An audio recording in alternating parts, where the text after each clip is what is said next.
अरे अरे एमती किसी बोली किए बा जान आज्ञा कथा कौन कि आज आम हठात प्लान है पिकनिक जीवु बोली तो घर बाहरी आसी देखला को सबु पिला पूरा फिटफाट होगी रेडी तो मु आ महेश बाहरी पड़िलु बाइक रो ब्रांड मेंटेन करी तेल पके नायरा पेट्रोल पंप तापर सीधा पळेलु ग्रोसरी दुकान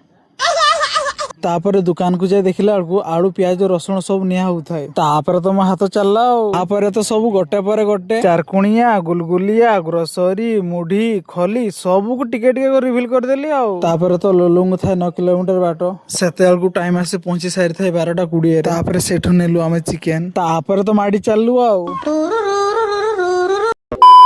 देकी लुलु गेट सामने पहुंची की भाई पाखरु किछि प्लान सुना चली थाए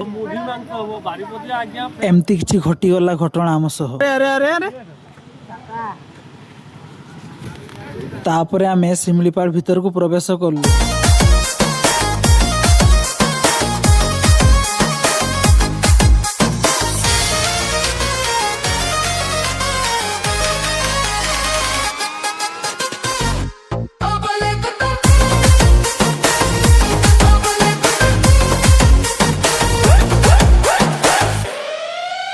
तापर तो सब कसा खुसे रेडी हो गला देई की फटाफट बाढ़ा बाढ़ी कार्यक्रम सारी की खाई देलु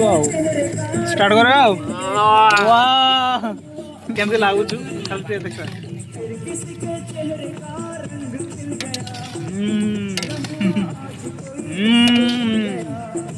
जगास तापर लास्ट राव कोन भोजी खाइल बासन माछ